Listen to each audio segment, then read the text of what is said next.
আসসালামু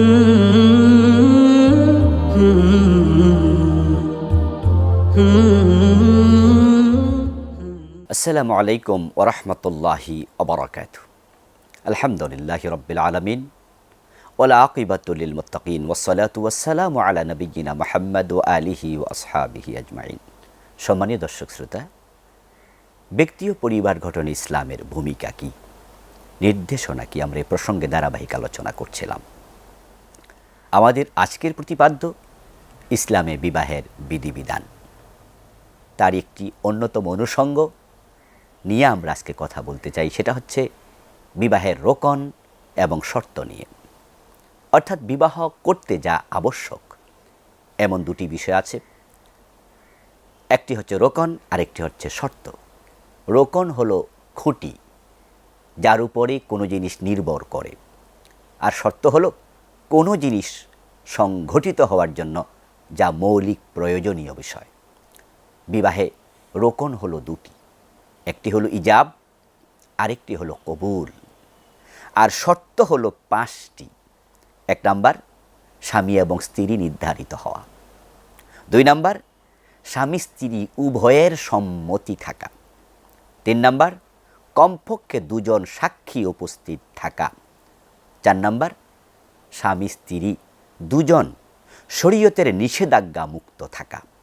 5 নাম্বার, অভিভাবকের উপস্থিতি আবশ্যক। ইমাম আবু হানিফা রাহিমাহুল্লাহ বলেন মেয়ে যদি নাবালেগা হয় তাহলে, আর অন্যান্য আলেমরা বলেন সকল মেয়েদের ক্ষেত্রেই অভিভাবকের উপস্থিতি বা সম্মতি লাগবেই।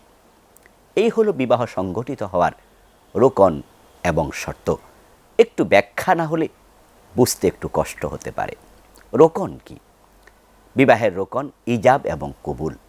ইজাব মানে হলো বিবাহকারীদ্বয়ের একজন বা তার অভিভাবক অথবা অন্য কোনো দায়িত্বপ্রাপ্ত ব্যক্তি বর অথবা কনের নিকট বিবাহের আবেদন উপস্থাপন করবে, এটাকে ইজাব বলা হয়। রোকন আরেকটি হলো কবুল। বিবাহের প্রস্তাব উপস্থাপনের পর বিবাহকারীদ্বয়ের অপরজন যদি নাবালেগ হয় তাহলে তার অভিভাবক উক্ত প্রস্তাবে সম্মত হবেন, এটার নামই হলো কবুল। কে ইজাব করবে, কে কবুল করবে, ইসলাম কোনো পক্ষকে বাধ্য করেনি অথবা নির্দেশ দেয়নি, এটাকে উন্মুক্ত রাখা হয়েছে। ছেলে পক্ষ অথবা ছেলে, মেয়ে পক্ষ অথবা মেয়ে, অথবা অন্য কোনো ব্যক্তিকে উকিল বানিয়ে বিবাহের ইজাব দেওয়ার সুযোগ আছে। একজন ইজাব দেবে, আরেকজন কবুল বলবে। এখন আমাদের দেশে স্বাভাবিকত ছেলেরা ইজাব করে, মেয়েরা কবুল বলে।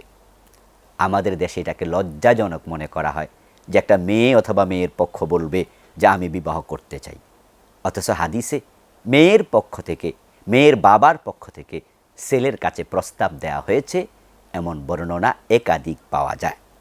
সুতরাং যে কেউ ইজাব করবে, অন্য পক্ষ কবুল করবে, বিয়ের রোকন আদায় হয়ে যাবে। আর শর্ত হলো 5টি। 1 নাম্বার, স্বামী স্ত্রী নির্ধারিত হওয়া লাগবে। কোনজন স্বামী কোনজন স্ত্রী, কারণ একই অনুষ্ঠানে 10 জোড়া মেয়ে বিবাহ হবে 10 জোড়া ছেলের সাথে, অর্থাৎ এক জায়গায় 20 জনের বিবাহ হতেই পারে। এখন কোন জনের সাথে কার বিবাহ সেটা নির্ধারিত হওয়া লাগবে। স্বামী স্ত্রী 2 জন রাজি হওয়া লাগবে, জোর করে কাউকে বিয়ে দেয়া যাবে না। 3 নাম্বার, কমপক্ষে 2 জন পুরুষ সাক্ষী উপস্থিত থাকবে। যদি পুরুষ 1 জন হয় আর 2 জন মহিলা সাক্ষী উপস্থিত থাকে, তাহলে 2 জন নারীর সাক্ষী 1 জন পুরুষের সাক্ষীর মতো হয়ে যাবে। সাক্ষীবিহীন বিবাহ হবে না। কোনো কোনো জায়গায় আবেগের বশবর্তী হয়ে কোরআন হাতে নিয়ে এক ছেলে আরেক মেয়েকে বিবাহ করে ফেলছে, এমন ঘটনাও ঘটে। ছেলে বলে কোরআন সাক্ষী, আমি ইজাব করলাম, মেয়ে বলে আমি কবুল বললাম, তারা ভাবছে বিবাহ হয়ে গেছে। জি না, 2 জন মানুষ বালেগ মুসলিম 2 জন সাক্ষী লাগবেই। যদি 2 জন সাক্ষী না থাকে বিবাহ হবে না। 4 নাম্বার, স্বামী স্ত্রী 2 জনই শরীয়তের নিষেধাজ্ঞা মুক্ত থাকা। অর্থাৎ কোনো স্বামীর যদি একসাথে 4 জন স্ত্রী থাকে, 5ম জন বিয়ে করতে পারবে না। অথবা কোনো মহিলার যদি স্বামী থাকে সে আরেক পুরুষকে বিয়ে করতে পারবে না। আমাদের দেশে কোনো কোনো অঞ্চলে আমরা শুনি, দেখা যায় যে বিয়ের পর দিন খালাতো ভাইয়ের সাথে পালিয়ে গেছে, তারপর আবার বিয়ে করে ফেলছে, আরেকজনের বউ ভাগিয়ে নিয়ে বিয়ে করে ফেলেছে, অথচ এটা আর বিবাহ হবে না। অন্যের বউকে বিয়ে করা যায় না, আল্লাহ নিষেধ করেছেন। তিনি বলেছেন ওয়াল মুহসানাতু মিনান নিসা, বিয়ে করা যাবে না কাদেরকে? আল্লাহ সূরা নিসাতে বলছেন হররামাত আলাইকুম উম্মাহাতুকুম ওয়া বানাতুকুম। এভাবে বলতে বলতে বলতে বলতে আল্লাহ তাআলা বলছেন মা বিয়ে করা যাবে না, কন্যাকে যাবে না, বোনদের বিয়ে করা যাবে না, অনুরূপভাবে অন্যের বউ বিয়ে করা যাবে না। তাহলে বিবাহের শরঈ নিষেধাজ্ঞা মুক্ত হওয়া লাগবে। 5 নাম্বার, অভিভাবকের উপস্থিতি থাকা লাগবে যদি মেয়ে না বালেগা হয়। আর যদি মেয়ে বালেগা হয়, ওলামায়ে হানাফ বলেন অভিভাবক লাগবে না। এ বিষয়ে ইনশাআল্লাহ আমরা ভিন্ন পর্বে বিস্তারিত কথা বলবো, কারণ যেহেতু বিষয়টি নিয়ে আমাদের দেশে একটু সামাজিক বিশৃঙ্খলা কোথাও কোথাও তৈরি হয়। একদল আলেম বলছেন অভিভাবক না থাকলে কোনো মেয়েরই বিবাহ হবে না, অথচ হানাফি মাযহাব এটাকে এলাও করছে। এবং বাংলাদেশের রাষ্ট্রীয় আইন আছে, মেয়ে যদি বালেগা হয় কোর্ট ম্যারেজ করতে পারে, দূরে কোথাও গিয়ে বিয়ে করতে পারে। তাহলে এ নিয়ে একটু ধুমরা জাল রয়েছে।